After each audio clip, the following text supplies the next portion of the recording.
Hey guys, welcome back to the channel and welcome back to my Xenon progression series. Today I am going to be showing you guys a few updates first and then kind of talk about what my next steps on this character are. First thing of course is my combat power and my equips. As you guys saw on the previous part, I went through my Shining Star Force event and we made a lot of gains. The main things here are of course our CRA hat that is sitting at 21 stars, our CRA top that is sitting at 19 stars, and our pants that are sitting at 21 as well. On top of that, we managed to get our Absolab gear to 17 star, which is awesome. With all of these, our combat power has risen a lot, but not only that, I have actually rerolled a lot of my drop and meso gear. Because of the event, they gave us a lot of these event cubes. They gave us 100 event ring exclusive solid cubes, which lets us reroll them very nicely at legendary, and I decided to go for a better meso or drop line, and I got really lucky here. I have 4 rings here that all have all stat, and some of them even have a little bit of luck, and this one has a little bit of dex, which gives us just a little bit more damage for both training and also for our bossing. I do have a few cubes remaining. I have 13 here, and I don't think that I'll be able to get anything else better than what I have at the moment, so I don't really know what to do with these cubes. They'll probably just have to expire, unfortunately. Other than that, we have also made some gains on our drop and meso gear. I managed to tier up my earrings here. They are currently at legendary with item drop and some stat. Also, luckily with all stat and a bit of strength. I tiered up my condensed power crystal with the same line, item drop, strength, and all stat. And then just today, I did this on stream just before I started recording this. I managed to hit meso obtained and 9% luck. Ideally, I would like this to be all stat instead of luck, but it can be pretty expensive to roll for that specific line. This actually puts me on 5 lines of meso now, which is amazing, and it perfectly lines up with where we are right now. I have 2 lines of item drop, and ideally these 2 last spots will also be item drop. I'm working on this aquatic eye accessory right now. It's currently sitting at unique. But for now though, 2 lines of item drop and 5 lines of meso. This should guarantee us a meso bag, because you can see here I have 72% drop rate, which is enough to guarantee a bag drop. And again, this all leads up to this particular map here that I'm in. I'm in Moonbridge right now. I recently leveled up to 245 thanks to the event and also to our dailies. And the best part about Moonbridge is the fact that all of these maps are fantastic. I think most people can agree once they get to Moonbridge, the game does feel a lot better. These maps are amazing, and all the maps are just really good layouts. In combination with my meso gear, I'll be able to train very easily and also get a lot of familiar cards that I will be working towards. I haven't hit anything too amazing, but I managed to hit 2 IED fams so far from just my dailies. We're looking for the 3rd one, and hopefully we'll get there. But also I managed to get a small item drop rate. This will just give us just a little bit more chance of doing some of our dailies and getting some good stuff. And also I have this increases meso drop rate to actually 100% guarantee us a meso bag, which is important. On top of us being 245, I can actually claim our 245 rewards here. It gives us another 30 cubes, some EXP nodestones, and a bunch of arcane symbols as well. Our arcane symbols are at a good place right now, at an average of 12 with one being at 13. I've just been dumping everything into Asphera right now, just because I think the minigame is one of the more annoying ones to do, but otherwise, there's not a particular reason why I decided to dump them into Asphera, and yeah, we're just making our way up the Arcane River at the moment. In my full damage gear and Lynx and Legion, I am currently sitting at 10 mil combat power. With this combat power, I was able to clear normal slime pretty comfortably. I managed to get it done within 15 minutes and I did this on stream. I did need to have guild skills on for it to be this fast, but it is a very comfortable clear right now. One of the best things about this is that it does indicate that I can possibly do 5% in hard Lucid. I don't really know if I can find a party that's willing to take me to hard Lucid and wait for me to get the 5%, but in theory it is possible. At the very least, I should be able to do normal Lucid very comfortably, and this will be a great start because we'll be able to get some droplets to work towards our arcanes. Arcanes are still quite a ways away, don't get me wrong, but just being able to access normal Lucid is pretty big. Alternatively, if I can't find a party for either hard or normal, I can just do easy Lucid for the money. For Will, on the other hand, I'm not so sure if I have the damage at the moment because my Arcane Force might not be enough to be able to do full damage to him with the multiplier, and also don't know if I have the damage overall to clear easy Will. But I will be giving him a try at the end of the week just to see if I can get that extra bit of money. I have a very unlikely chance of being able to clear hard Will and get the 5% because Will is a level 250 boss, and I do not have the required Arcane Force to do 1.5 times him just yet. Anyway, that's enough talking regarding our gear and our progression so far. Let's have a quick talk about what are the next steps. We're about to have a double miracle time on some of our items. We'll be able to get our top, our bottom, and our cape to legendary. Our top and bottom are in a good spot already. We've star forced them by a good amount, but the cape obviously right now is a Tyrant's cape. But I have done already 1 week's worth of weeklies for Scrapyard. As you can see here, I'm on 33 cores. I can probably just do another week's worth on another character to get to 40, and that should be enough for us to buy the cape from the Lotus shop. Currently only on 1 core, and once we get reset in a few days, we'll be able to get our Absolab cape.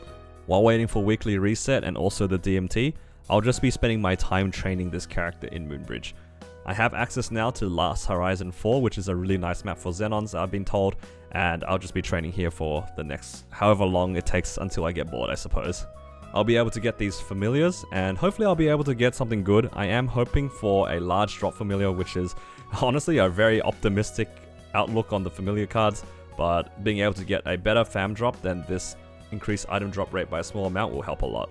The drop rate is mostly to be able to give us a better chance at getting some nice upgrades. The most obvious one will be for Arcarium to get us a Dom Pendant. We also have the option of getting the Black Bean mark from Pink Bean, and of course our superior gear from Golix. I have been clearing Golix very consistently over the last couple of days, and I'm currently sitting at 200 coins. Still quite a ways away until I get my first piece, which would probably be the pendant. Mostly because my current pendant that I'm using for damage is this Horntail pendant. Anything pretty much will be better than this Chaos Horntail pendant. Anyway guys, I'm gonna go start training. Now that I have 5 lines of Meso gear, I feel pretty good about it, and I will be using my Legion wealths to be able to get as much money as possible. So I spent a bunch of time just training in Last Horizon 4, and as it turns out, the map is pretty damn good for a Xenon. I think my kill rate was close to 17,000. Which is pretty high. Because of my kill rate, the meso rate was extremely high as well. I was making close to 700 mil per hour just by training, and honestly, I just had a lot of fun just jumping back and forth. The training felt very chill. I placed a few summons here and there, and for the most part, it was very, very easy, and I kinda went a little bit overboard. Right now, I'm sitting at 95%, and a lot of money, honestly. I have 900 mil at the moment, and this is after spending a bunch of money. I have made some gains on my drop gear because I wanted to give myself as much of a chance to get familiar cards as possible, and also for my drop gear for things like Arcarium and Golix like I mentioned earlier. I managed to tier up my eye accessory. It's currently sitting at item drop plus strength, and I decided to go for a greed pendant to legendary as well, and this one managed to get item drop and all stat. With this is all 9 of my items ready with either meso or item drop, and now I don't have to worry about my drop gear anymore, and I can just fully save my money for the DMT and for star forcing and whatnot. Overall, just a very good progress on the drop gear, and I'm just about to level up as well, which is awesome. The next part though of this video, I will be focusing on doing some bosses. I showed that I did normal slime pretty quickly, and now I need to be able to do easy, lucid, or will. Originally, I was planning on getting a party for either of these bosses, but I couldn't find one, and I didn't really want to join a party that would have to wait for me to get the 5%, so I think for this week, I'll just opt to do easy lucid. In my full damage Lynx and Legion at the moment, I'm currently sitting at 10.5 mil combat power, so this should be a reasonably okay clear for easy lucid. We'll just have to give it a go. So I'm going to go grab some buffs and we'll see how the boss goes.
And there we go, we managed to get our easy lucid clear as expected.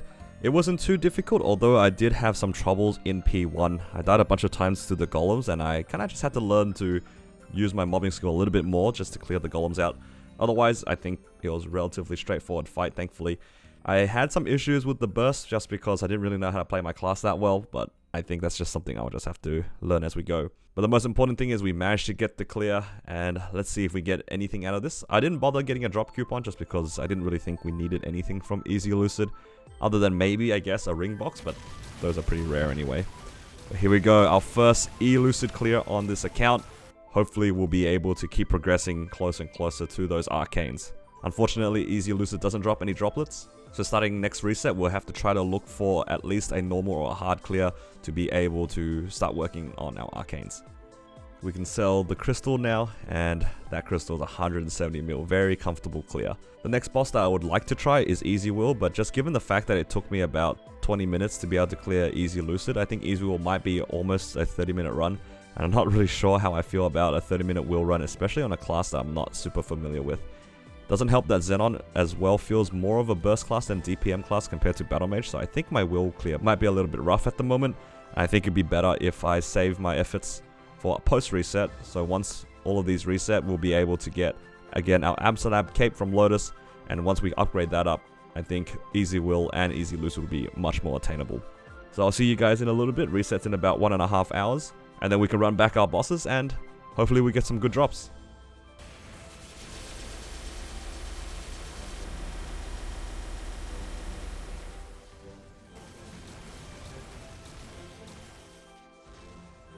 We managed to clear normal Lotus in about 5 minutes, which is really nice. I didn't even have my guild skills on, so the gains that we've made on this character so far have been pretty insane for us. This means that our weeklies are going to be a lot shorter, which is great. It saves us a bit of time. And also it means that our character's getting kind of strong to the point where maybe we should start considering to do either hard Lotus and hard Damien in our party, or even potentially start looking towards soloing it. I don't think soloing it is too far away, but I still do need a lot of different items. I am missing my superior alcoholics items, which I think are gonna be needed, but other than that, I am looking forward to trying to do the boss a little bit sooner. Anyway, we're here, we're getting our last bit of our cores for our Absolab gear, and we just need one more core here from Lotus. We managed to get 2, which is good. And I'm gonna quickly go do some weeklies on Scrapyard and get my last cores and buy my cape.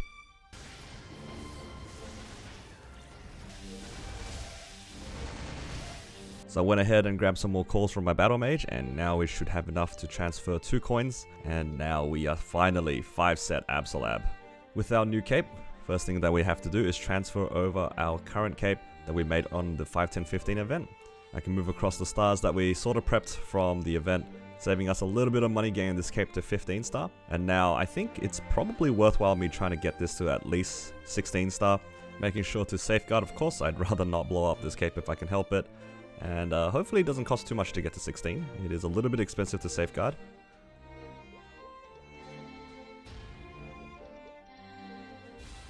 Okay, we got it on our second try. I won't push it to 17 just now because, yeah, it can get kind of expensive. Next thing I'm going to do is I'm going to spend some of my cheap bossing cubes to try to get it to Epic, and we will leave it at Epic until the double miracle time. Okay, we didn't get it to Epic, but that's okay. On the double miracle time, it's not going to be that much extra money to get it to Legendary from here. I think it is probably worthwhile investing a little bit into this cape. I do want a flame that is just usable, and I'm mostly just looking for 5 or 6% all stat and with a little bit of extra stat. So I'm going to spend a little bit of money doing that. And there we go, I'm pretty happy with that. Just 40, 40, and then 5% all stat.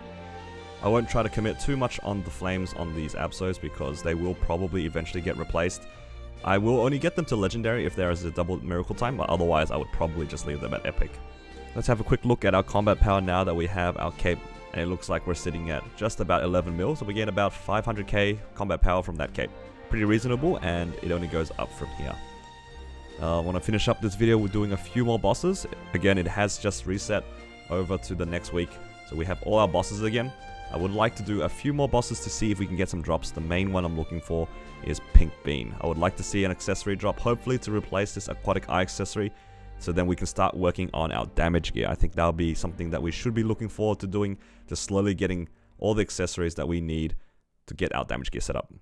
And of course, to give ourselves the best chances to get that drop, I will be using a Legion Luck as well.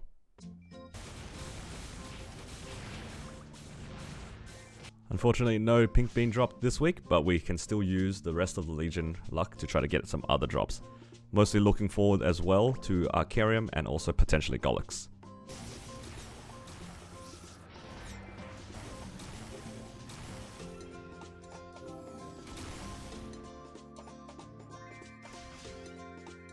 We didn't manage to get any drops so far, but that's okay. We are building up some fodders for our potential superior gear. I have a bunch of belts that I'm just basically building up from Pink Bean, and I also have a reinforced earring. So hopefully we'll be able to get some more of these, so then when we do get a superior earring, we'll be able to fodder into it eventually. But until then, I think the belt is more likely to be able to be pushed. I would like the first belt to get to 17, and then I'll hope for a second spare, and then maybe we can push it to 21 later down the track. In terms of the rest of my damage gear, I am looking forward to trying to replace some of these rings. These rings are fantastic so far, but they do basically cap out at 17 stars for a regular ring. I'm hoping to fill these out with proper rings soon. The first one that I'm looking at is actually from Pino. Pino's ring is a relatively reliable drop. We can get that maybe once or twice a month, and we'll just slowly build up fodders for that. Now that we're actually able to do normal slime, we might have a chance at getting the slime ring here as well, although I do believe the chances of that is quite low. As for the rest of the pieces, we're just slowly going to work our way towards the bosses that can get them. Things like our Twilight Mark from Hard Lucid and Hard Will, if we're lucky enough to get some of those in normal as well, there is a chance. And other than that, we're just basically working on the gear that we have at the moment. Our main gains for the upcoming events are, again, our double miracle time for top, bottom, and cape. And we also have a 30% off soon. In the 30% off, I'm really hoping to push my top to 21. And then maybe depending on our spares, I might push some other items to 21 as well. The main issue that I'm going to be having right now are definitely the spares, and what I'm kind of considering is potentially even going for 21 Absolab. I said earlier that ideally I'd like to replace them with Arcanes, but there is a world where I just can actually make gains a lot earlier and I don't have the spares to do things like my superiors, so perhaps it might actually not be a bad idea to work on my Absolab. With that in mind, I'm going to end this video by doing Ranmaru, because Ranmaru does drop items that gives us the fodders for these Absolab gear. Ranmaru gives us a chance at getting the 150 items that we can use to fodder into the shoulder, gloves, boots, and cape. I believe I could also buy some of these fodders from the shops as well, so it's not too big of a priority at the moment. It might be a little bit risky because then I'd have to 21 the fodder and then tap it again from 20 to 21, which does kind of imply that I have to do more of the weeklies. But we'll see what happens when we get there. I don't expect myself to have any superior fodders. I could work on the belt, for example, to try to get that to 21 for an eventual transfer as well. But at the same time, there's a lot of upgrades that we can make. So we'll just have to decide when we get closer to the event. Anyway, guys, thank you all for watching and joining me on my journey on my Xenon so far. Hopefully you guys have been enjoying this series. If you guys have, please consider giving the video a like. It helps me out a lot. And if you want to keep up with my progression and catch up with my streams, please consider subscribing to the channel. Thank you all again, take care, and I'll see you all in the next one.